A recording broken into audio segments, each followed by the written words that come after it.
The hunting lifestyle is often passed down from generation to generation, and every hunter has his or her own favorite stories they like to tell others when they're sitting around a campfire. For many of us, the first stories we earn are from small game hunts. Stuff like chasing squirrels from tree to tree or busting rabbits up out of briar patches. One of the beauties of small game hunting is that it requires minimal equipment. A small caliber rifle or a break open shotgun and you're out the door.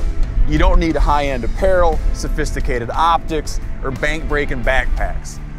Its inexpensive qualities make small game hunting the perfect platform from which to introduce people to woodsmanship, hunting skills, and outdoor ethics.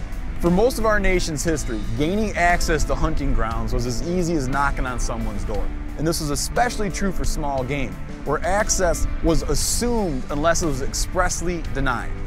During my own childhood, I had unlimited squirrel hunting opportunities within a few miles of my home. And thanks to the generous season on squirrels, I could hunt non-stop for about a third of the year using nothing but my bicycle.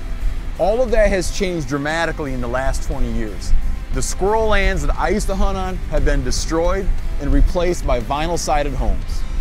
Other hunters have felt this as well. Everywhere we turn, we're met with fences and no trespassing signs and landowners who charge high access fees. This can make small game hunting seem almost impractical, and it's tougher and tougher to get kids involved. And as more and more hunters are squeezed onto fewer and fewer acres, the allure of ballparks and video games becomes too much for kids to avoid. Hunters and anglers contribute upwards of $100 billion to the national economy each year, and they pay excise fees and taxes. This money funds not only state fish and game agencies, but also some of the most important conservation work that's taking place today. But without kids getting into hunting, the future of the sport and the future of conservation is bleak. Thanks to the leadership of many in the sportsman's community, the Voluntary Public Access Program was created to help stem the loss of access to our hunting lands. Created as part of the 2008 Farm Bill, the VPA is the only federal program dedicated to enhancing sportsmen's access to quality private lands habitat. Run by the U.S. Department of Agriculture, the program is being utilized in 25 states, and it is estimated that the program has helped to make 3 million acres available to hunting, angling, and other forms of outdoor recreation.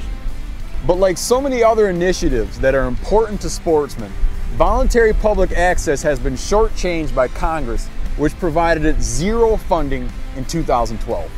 This is a problem, and it's essential for sportsmen to call their members of Congress and make sure that voluntary public access gets robust funding and that it's reauthorized in the next version of the Farm Bill.